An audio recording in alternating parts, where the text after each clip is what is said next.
मराठीवरती आपल्या सर्वांचं स्वागत। आपण पाहत आहात बिग टीव्ही मराठी। मी तृप्ती कदम। पाहूया आजच्या ठळक घडामोडी।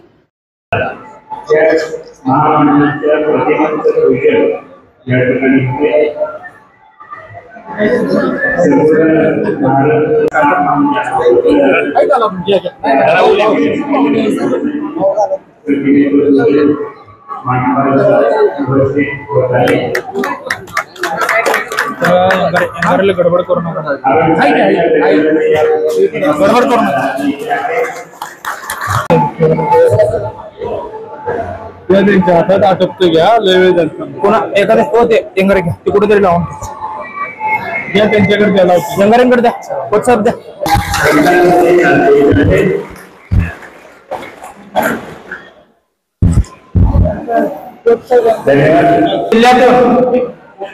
सांगली जिल्ह्याच्या कानाकोपऱ्यातून आज या ठिकाणी मोठ्या संख्येने आपण या ठिकाणी उपस्थित राहिलात। दिव्यांग बांधव असेल, शेतकरी असेल, कष्टकरी असेल, गोरगरीब असेल, वंचित असेल, शोषित असेल, पीडित असेल, सर्व आपण मोठ्या संख्येने या ठिकाणी आलात। आपलं प्रथमतः या कार्यक्रमाच्या अनुषंगाने आपलं प्रथमतः आपल्याला धन्यवाद देतो। आणि सोलापूर जिल्ह्याचे एक रांगडं व्यक्तिमत्व जे सोलापूर जिल्ह्यात प्रहार शेतकऱ्यांच्या प्रत्येक गावातल्या कानाकोपऱ्यात पोहोचवणार दत्ताभाऊ मस्के यांचे या ठिकाणी हार्दिक अभिनंदन करतो। व तसेच सोलापूरचे आक्रमक नेते मान्य श्री अजितभाई कुलकर्णी यांचे या ठिकाणी अभिनंदन करतो। व तसेच सांगली जिल्ह्याचे शेतकरी संघटनेचे नेते आमचे मार्गदर्शक मान्य दिग्विजय पाटील यांचे या ठिकाणी अभिनंदन करतो।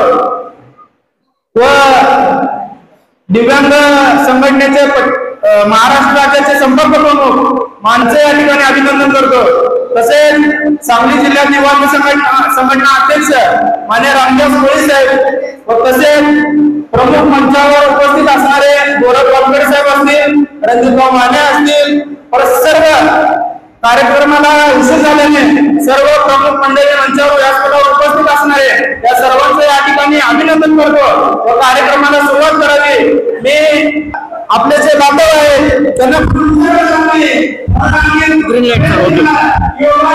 सर्व प्रमुख मंडळींच्या हस्ते, सर्व प्रमुख मंडळींच्या मार्गदर्शनाखाली आज जत तालुक्यामध्ये कार्यक्रम घेतोय। हे कार्यक्रम ह्या तालुक्यातले सर्वात मोठा आजचा कार्यक्रम आहे। खरं तर प्रमुख मंडळींना मार्गदर्शन करण्यासाठी या ठिकाणी आम्ही बोलवले, तर आपण एक थोडा वेळ शांत चित्ताने मत ऐकून घेऊया आणि आपल्या कार्यक्रमाला सुरुवात करूया। एवढंच या ठिकाणी मत व्यक्त करतो।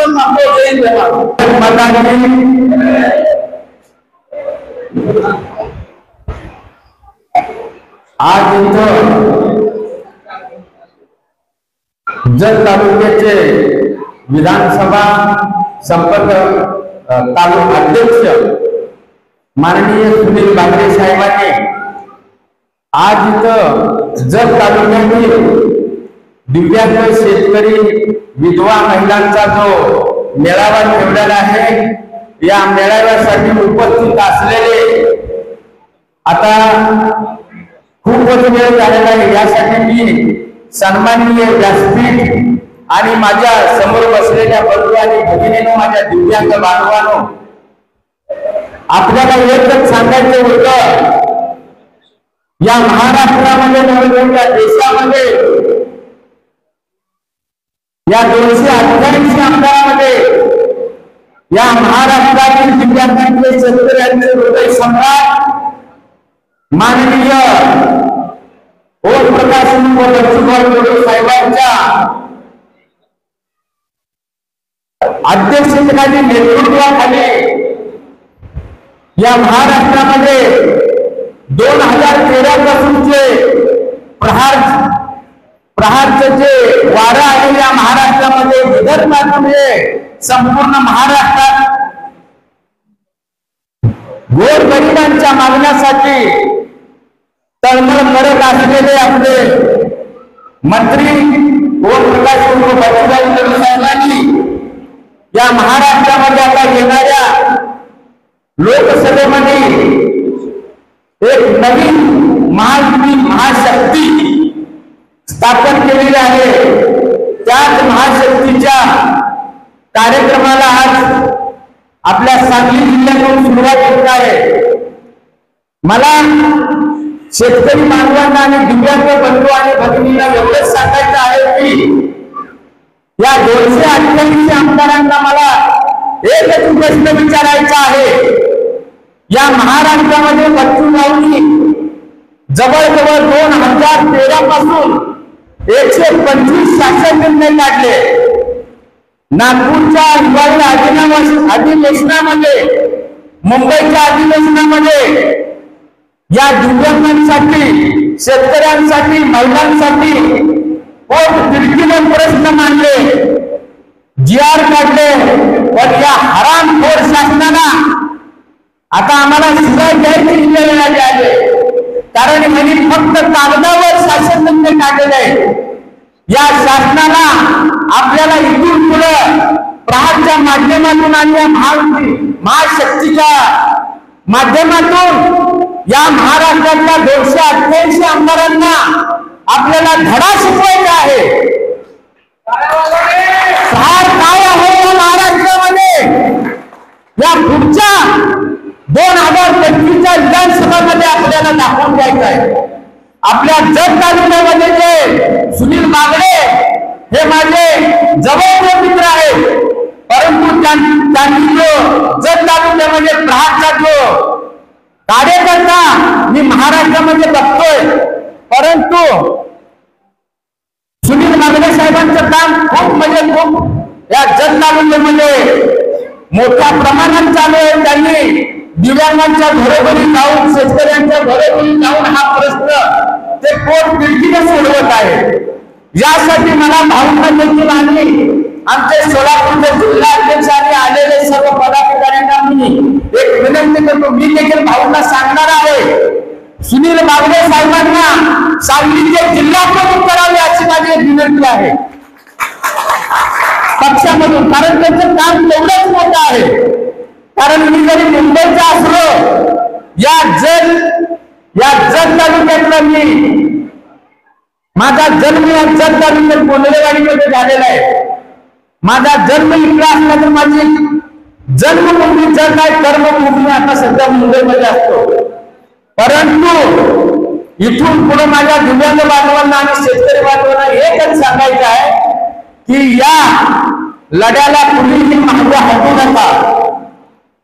इथल्या मला वाटतं जोपर्यंत मला कळत होतं या आमदारांनी या जत तालुक्यातल्या 46 गावांना पाणी देतो म्हणून आतापर्यंतच्या निवडणुका जिंकल्या भाडव्याने, परंतु कुणीही पाणी आणलेलं नाही। कुठलाही आमदार आम्ही तोंडावर शिवाय देऊ, अजून निवडणूक पुढे त्यांच्या स्टेजच्या समोर आम्ही शिवाय देऊ देणार। त्यांच्यात हिंमत असली तर प्रारच्या आडवून दाखव, कुठलाही आमदार असू दे। आपल्या गावामधला आपला सरपंच आपल्या दिव्यांगांना, विधवा महिलांना विचारत नाही, परंतु एक नेता या महाराष्ट्रामध्ये आहे, अमरावतीचा नेता प्रत्येक महाराष्ट्राच्या प्रत्येक गावागावात पोहोचलेला आहे, ते म्हणजे आमचे बच्चूभाऊ कडू। आणि या बच्चूभाऊ कडूंचे जे महाराष्ट्रातले सैनिक आहेत, प्रहार सैनिक, आपले राज्याचे बॉडी असेल, तालुका बॉडी असेल, जिल्हा परिषदेचे कार्यकर्ते आहेत। बच्चूभाऊंचा स्वभाव म्हणजे असा आहे की छत्रपती शिवाजी महाराज सारखी त्यांची लढाई आहे। आणि या छत्रपती शिवाजी महाराजांचा जसा गनिमी कावा, तो गनिमी काव्यानं येणाऱ्या निवडणुका आपल्याला लढायच्या आहे। त्यासाठी मला एकच सांगायचं, कारण तुम्हाला मला भरपूर काही बोलायचं आहे, मला बोलायला 1-2 तास लागतील, पण मी काही बोलणार नाही। मला 2 मिनिटात भाषण संपवणार आहे। भाऊंना मला सर्वांना एकच विनंती आहे, इथं आता 500 रुपये देतो, हे करतो, ते करतो, या निवडणुकीला याच्यामध्ये कुणीही पडू नका। भाऊ जे उमेदवार देतील या महाशक्तीमधून प्रत्येक 288 जागा भाऊने आणि त्या महायुतीनं लढायच्या ठरवलेल्या आहेत। आपल्या जत तालुक्यामध्ये, सांगली जिल्ह्यामध्ये कोणता उमेदवार देतील त्या उमेदवारांना आपण आपल्या हक्काचं मतदान करून त्यांना निवडून द्यायचं आहे। आणि माझ्या दिव्यांग बांधवांना एक विनंती आहे की काल जे मंत्रालयावरती आंदोलन झालं आपलं, बच्चू भाऊंनी आम्ही जवळजवळ 5 तासामध्ये भर पावसात भिजून आम्ही जे आंदोलन केलं त्या आंदोलनाचं यश आलेलं आहे। मला वाटतं उद्या 4 तारखेला मुख्यमंत्री साहेबांनी एक बैठक बोलवून पेन्शन वाढणार आहे। जवळजवळ 11 मागण्या आपल्या त्या सगळ्या मागण्यावर एक मीटिंग होणार आहे। घरकुलचा विषय आहे त्या सगळ्या मागण्या आपल्या मान्य होणार आहे।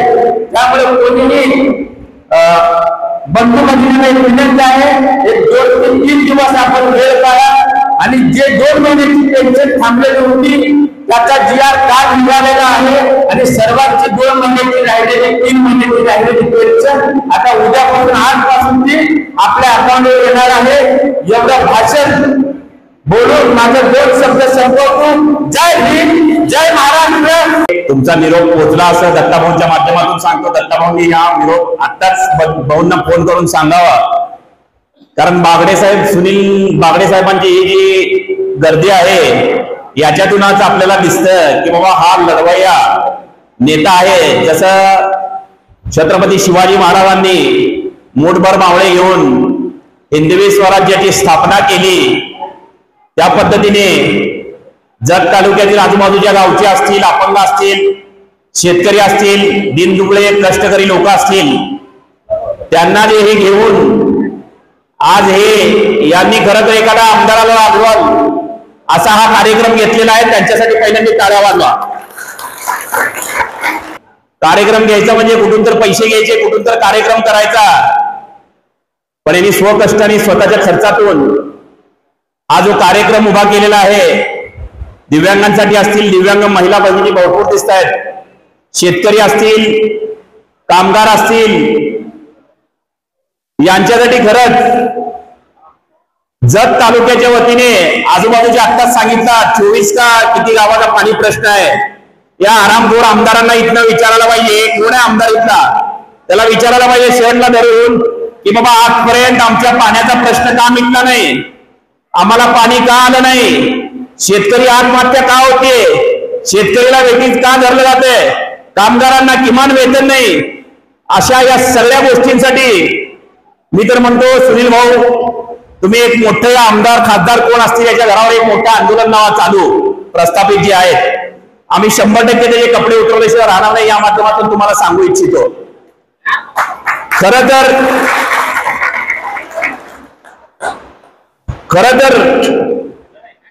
प्रहारची आपली दगदगती तोफ, आपल्या सर्वांचे प्रेरणास्थान लोकप्रिय आपले बच्चूभाऊ कडू राजे असतील, राजू शेट्टी असतील, यांनी परिवर्तन महाशक्ती हा 3रा आघाडीचा पर्याय म्हणजे महाराष्ट्र राज्यासाठी एक तयार केलेला आहे नेटवर्क। त्या नेटवर्कच्या मागे आपल्या सर्व जाती धर्मांच्या लोकांना उभारायचं आहे आणि या प्रस्थापितांना हद्दपार करणं फार गरजेचं आहे, कारण शेतकरी असेल, शेतकऱ्यांची कामं होत नाहीत, शेतकऱ्यांना कोण दाद देत नाहीत, शेतकऱ्यांची भांडणं असतील, तंटे असतील, बांधाचे प्रश्न असतील, पाणी प्रश्न असेल, दिव्यांगांचे अनेक प्रश्न असतील। बच्चूभाऊंच्या मार्फत अनेक शासन GR निघाले, आता 6000 पगार दिव्यांगांना होण्यासाठी बच्चूभाऊ लढत आहेत।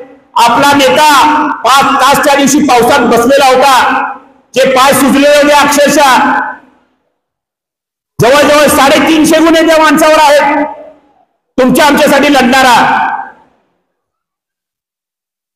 2 ऑक्टोबर गांधी जयंतीच्या दिवशी कुणाला माहिती आहे का हो 2 ऑक्टोबर गांधी जयंतीच्या दिवशी काय झालं ते?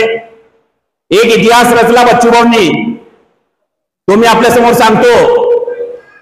गांधी जयंती दिवशी बच्चूभाऊ असतील, आपले वहिनी साहेब असतील, एकमेकांच्या हातात तिरंगी झेंडा देऊन बँड बाजा असतील, खाण्यापिण्याचा जो खर्च आहे तो टाळून 250 अपंगांना सायकली देणारा एकमेव आमदार आपला आहे का दुसरं कोणी इथं?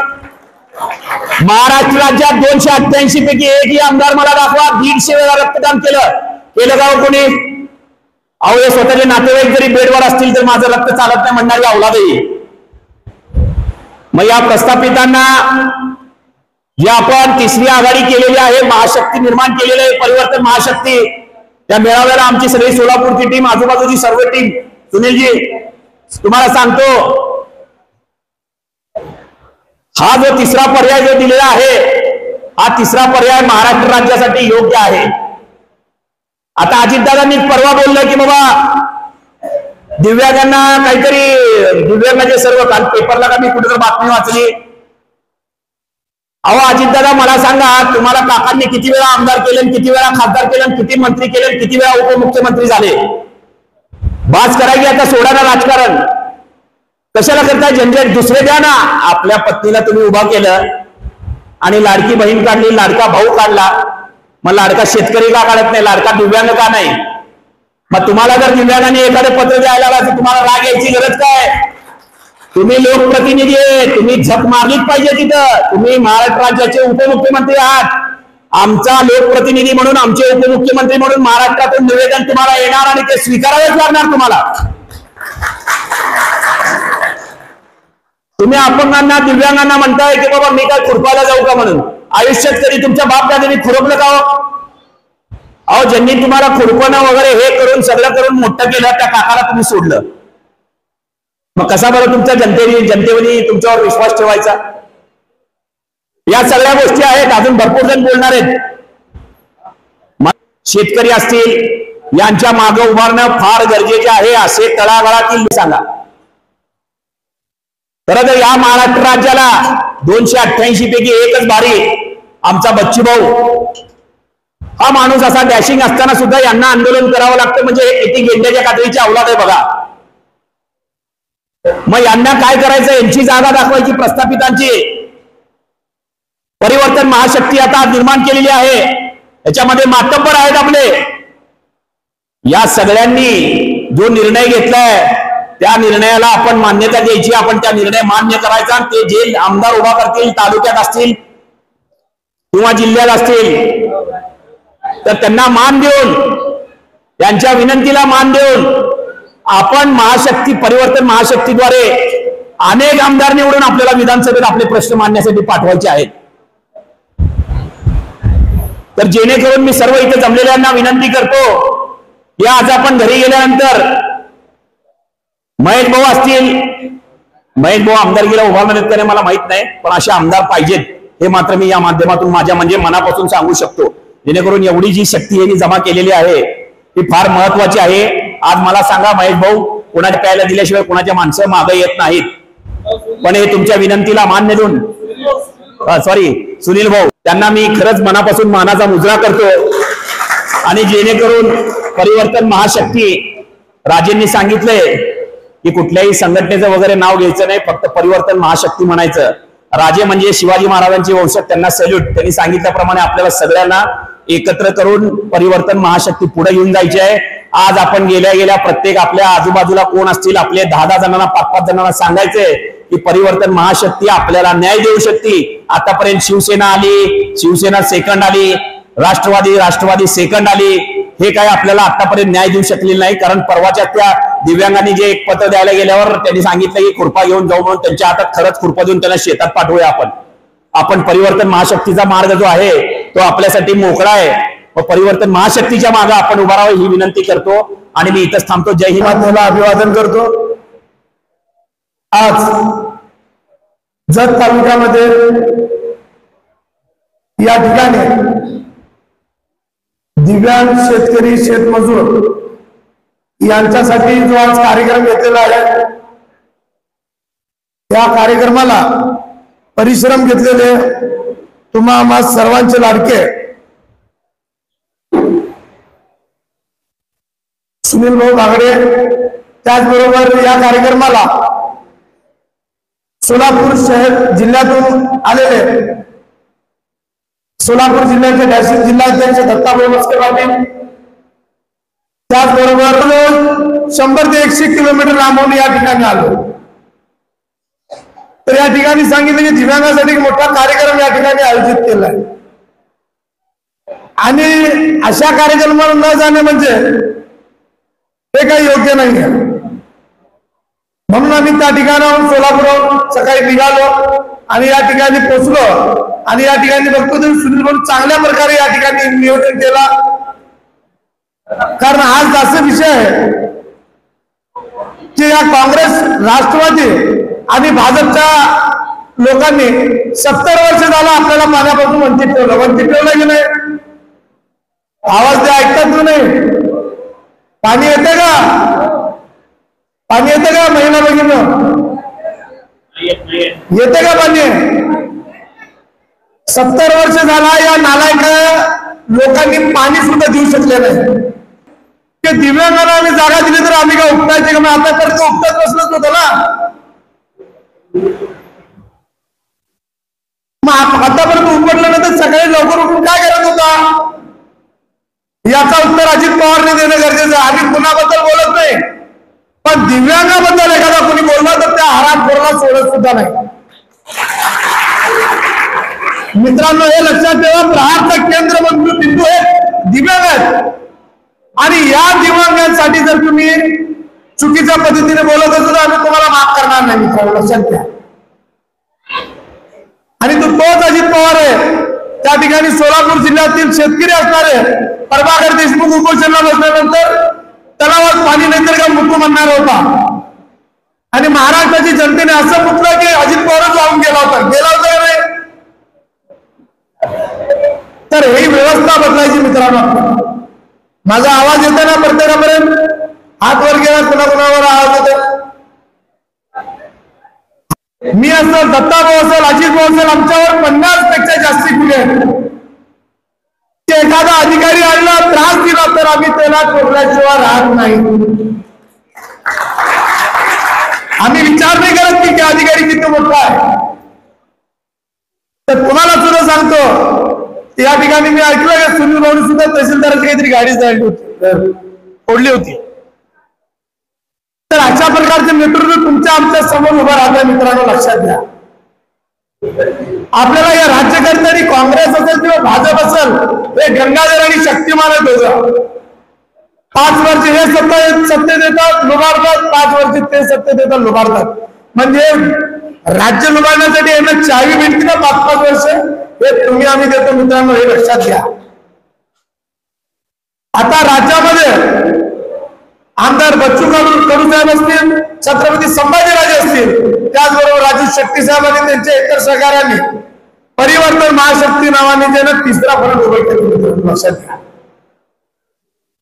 कारण शेतकरी, शेतमजूर, दिव्यांग, विधवा बहिणीसाठी आणि सामान्य लोकांसाठी आज आपण या ठिकाणी जे ना 3री आघाडी स्थापन केली. आपल्याला माहित आहे की गावामध्ये दिव्यांग असेल, शहरात दिव्यांग असेल, तालुक्यात दिव्यांग असेल, त्याच्याकडे कुणी लक्ष द्यायला पाहिजे. पण या 288 आमदारांपैकी बच्चू कडू साहेब हे एकमेव आमदार आहेत की राज्यातील प्रत्येक दिव्यांगाचं फोन उचलतात, प्रत्येक दिव्यांगाला बोलतात का नाही? प्रत्येकाचा मेसेज घेतात, प्रत्येकाला बोलतात. अधिकारी काम करत नाही त्याला शिव्या देतात. हे एकमेव आमदार आहे. मित्रांनो, आता तुमच्याकडे सुद्धा कोणतरी सावंत नावाचा आमदार आहे, बरोबर ना? तुम्ही दिव्यांगाचा खर्च केला का? 5% निधी नाही दिला तर त्याची गचांडी करायची जाऊ. तो सावंत आहे ना आमदार, त्याची गचांडी करायची बाकी जातात. सोड म्हणायचं हे दिव्यांगाचे 5% पहिला खर्च कर म्हणा त्याला. हे लोक खूप मर्दानगी दाखवत फिरतात. अरे तुमच्यात खरी मर्दानगी असेल तर या दिव्यांगाचे 5% देऊन टाका ना. तालुक्यात 70 वर्षापासून पाणी आलं आणि भाजपचे आमदार होते, काँग्रेसचे होते. काय आणला नाही? ताकद नाही का तुमच्यामध्ये? त्या ठिकाणी मर्दानगी दाखवत नाही तुम्ही. आज सुद्धा तुमचं गाव असं आहे की टँकरने पाणी पुरवठा होतं ना? किती वाईट गोष्ट लक्षात घ्या. टँकरनं जसं जग तर अख्ख्या महाराष्ट्रामध्ये फेमस आहे, पण इतकी दयनीय अवस्था कोणी बघणार? मोदी साहेबांना तर मन की बात शिवाय काय दिसतच नाही. जन की बात ऐकत नाही, यांच्या मनाचंच ऐकायचं आपणच. बरोबर आहे का नाही? तर हे लक्षात घ्या, हे व्यवस्था बदलायला लागेल. आपण काय करतो? जातीपातीचे झेंडे घेतो, कोणी भगवा घेतात, कोणी हिरवा घेतात, कोणी निळा घेतात, कोणी पिवळा घेतात. परंतु जे खरा लाभार्थी आहे, जो खरा वंचित आहे, त्याच्यासाठी प्रहार एकमेव संघटना उभी मित्रांनो, दुसरा कोणीच येत नाही. कर्नाटकात गेलो होतो, कर्नाटकातून असे मूर्ख लोक आहेत तिथं, पण तिथे चालू केलं सरकारने, असं केलं तसं केलं. भाऊ 3 महिने झाले पैसे भेटले त्यांना, 3 महिने झाला, 3 महिने प्रत्येक महिन्याला 2000 रुपये देत होते. 3 महिने झाला पैसे भेटले. तिथल्या एका आमदारने काय सांगितलं माहिती का? आजची परिस्थिती अशी आहे म्हणलं, तिथला सरकारी कर्मचारी अधिकाऱ्याला पैसे द्यायला पैसे नाहीत, बाकीचे काम थांबवले म्हणलं. आणि इथं सुद्धा तशीच परिस्थिती निर्माण झाली. हे एकनाथ शिंदे, देवेंद्र फडणवीस, अजित पवारांनी एवढं लोन घेतं की एखादा बाळ जरी जन्मलं ना आपल्या घरी, जन्मलं त्याच्या अंगावरती 1.5 लाख रुपयाचं कर्ज, अशी परिस्थिती निर्माण झाली. ही वस्तुस्थिती सांगावं लागणार आहे तुम्हाला. कारण हे सुद्धा लाडकी बहीण म्हणतात ना, निवडणूक झाली तर लाडकी बहीणचे पैसे भेटणार नाही मित्रांनो. पण मी तुम्हाला सांगतो की एकीकडे जे ना भाव वाढवायचे, भरमसाठ महागाई करायची, बेरोजगारी वाढवायची, आणि तिसरीकडे मात्र 1500 रुपये द्यायचे. अरे हराम खोराक, 1500 रुपये तुम्ही नाही, 1500 रुपये आम्ही तुम्हाला देतो. चांगल्या सुविधा द्या, पाणी तर द्या त्यांच्या लोकांना. तुमच्यात पाणी द्यायची ताकद नाही, हराम खोराक, तुम्ही 1500 रुपये द्यायचं नाटक करता. कारण मी आश्वासन दिले, हा छत्रपतींचा महाराष्ट्र लक्षात घ्या. छत्रपती शिवरायांनी सांगितलं होतं की शेतकऱ्याच्या देठाला जरी हात लावला तर हात दबून केला जाईल. तशाच पद्धतीचे आपल्याला कट्टरवाद निर्माण करावा लागेल. आज शेतकऱ्याची अवस्था तशीच आहे, सोयाबीनला भाव लोकांना त्रास देत आहे, बरोबर आहे ना. तर परवा बच्चूभाऊंनी जे आंदोलन केलं ते 6000 रुपये जर भेटले नाही तर एक मंत्री आमदाराची प्रहारच्या माध्यमातून गाडी बोललेले न बघता 1500 देतात. आणि माझा दिव्यांग बांधव रात्रंदिवस ज्याला कष्ट घेतात, त्याला बोलता येत नाही, चालता येत नाही, दिसत नाही, अशा लोकांना जर तुम्ही त्रास देत असाल आणि यांना जर तुम्ही मदत करत असाल तर तुमचं सरकार काय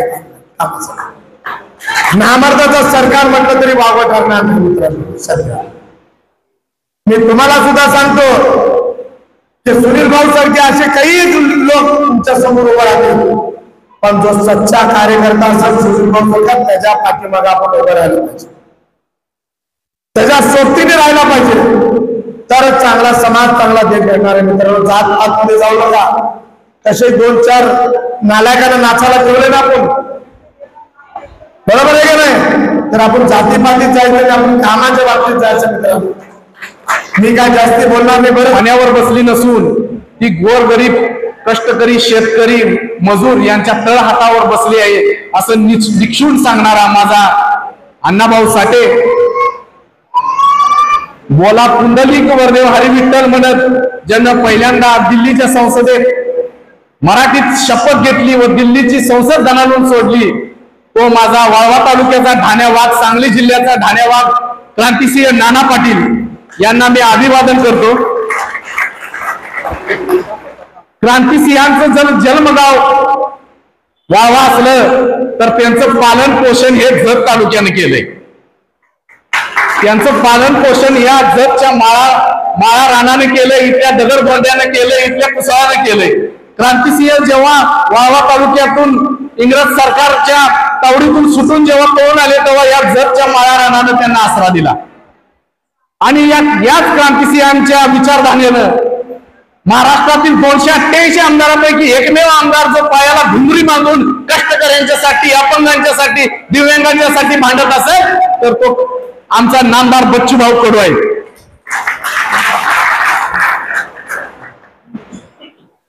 बच्चूभाऊंच्या बद्दल सांगायचं झालं तर 288 आमदारांपैकी एकमेव आमदार असा आहे की त्यानं 100 वेळा रक्तदान केलेलं आहे, ज्यानं सर्वसामान्य लोकांचे प्रश्न तडीस नेण्यासाठी परवाच आंदोलन झालं. अजित भाऊंनी सुद्धा सांगितलं, भाऊ जवळजवळ 3-4 तास पावसात बसले दिव्यांगांची मागणी घेऊन. त्यावेळी एक तिथला फोटो आला भाऊंच्या पायाला सुजलेला, तेव्हा मनात असं घट्ट काळी चर्र झालं की आपण जायला पाहिजे होतं तिथं, भाऊंच्या खांद्याला खांदा लावून लढायला पाहिजे होतं. दिनांक मला आठवतंय 31 ऑक्टोबर 2023 ला मला रात्री 9 वाजता सुनील भाऊंचा मला फोन आला. 31 ऑक्टोबर 2023 ला मला रात्री फोन आला सुनील भाऊंचा की दिग्विजय भैया, जत मध्ये दुष्काळाची परिस्थिती आहे, पिकांना काही पाणी उपलब्ध नाही, ऊसाचं क्षेत्र जे काय आहे ते वाळून जायला लागले, तलाठी काही पंचनामा करणं झाल्या, कृषी विभाग काही लक्ष देणं झालाय. तर म्हटलं आपण याच्यावर काहीतरी ठाम एखादं आंदोलन घेऊ आपण, किंवा एखादा प्रश्न तहसीलदाराकडे निवेदन घेऊन जाऊ. मी उद्या जतला येतो. पण त्यांची मनाची अवस्था होती की जत मध्ये पूर्णपणे सगळा शेतीचा प्रश्न कोलॅप्स झालाय. आणि 1 तारखेला मला सकाळी 9 वाजता फोन आला, तहसीलदाराची गाडी फुटली म्हणून. या मुजोर तहसीलदाराला शेतीचे पंचनामे करायला वेळ नाही, दिव्यांगांच्या पगाराकडे लक्ष द्यायला वेळ नाही, संजय गांधी निराधारची बैठक घ्यायला वेळ नाही. तर आमच्या या बच्चूभाऊच्या पिल्यांनं 9 वाजता सकाळी सूरज उगवायच्या आधी त्या तहसीलदाराची गाडी जाऊन फोडली आणि स्वतः जाऊन पोलीस स्टेशनला हजर झाला. असा कुठल्याही कुणाच्या दम नाही. तर मी सरळ बोलतो, कुठल्या आमदाराच्या, खासदाराच्या, कुठल्या पक्षाच्या नेत्याच्या तो दम नाही. तो दम आमच्या या बच्चूभाऊच्या पिलात आहे. आणि हे मी तुम्हाला निक्षून सांगतो. व त्यांचा हात बळकट करायसाठी सुनील भाऊ सारखा कार्यकर्ता, मला माहिती आहे सुनील भाऊच्या घरात एक 3 वर्षाची त्यांची मुलगी आहे. तर ती मुलगी त्यांना सोडत नाही अजिबात. मला सुद्धा 2-2.5 वर्षाची, मला पण जुळी 2 मुलं आहेत, एक मुलगी मुलगा. मला सुद्धा ती सोडत नाहीत घरातून बाहेर जाताना, ती मागे लागून येतात. पण हा आमचा बहादर 10 दिवस सांगली जेलला राहिला. तो त्याच्या वैयक्तिक स्वार्थासाठी नाही, तर जत तालुक्याला दुष्काळ जाहीर करावा. तहसीलदाराची गाडी फुटली, त्यानंतर मुख्यमंत्र्यांनी बैठक लावली. मग इथले सगळे आंडू पांडू पुढारी सगळे त्या बैठकीचं श्रेय घ्यायसाठी मुंबईला पळाले. हे इथल्या राजकारण्यांची अवस्था आहे. कुठल्या गोष्टीचं श्रेय घ्यायला मिळावं एवढीच त्यांची अपेक्षा आहे. आज स्वातंत्र्याचा अमृत महोत्सव झाला, 75 वर्ष स्वातंत्र्याला पूर्ण झाली. पण तुमच्या ज्या मूलभूत गरजा आहेत, अन्न, वस्त्र, पाणी, निवारा, ह्या सुद्धा पूर्ण झाल्या नाहीत. 21वे शतक संपत आलं तरी सुद्धा माझ्या शेतकऱ्याच्या शेतीमालाचं वजन सुद्धा व्यवस्थित होत नाही. टनाला 200, 300 किलोचा काटा मारला जातो.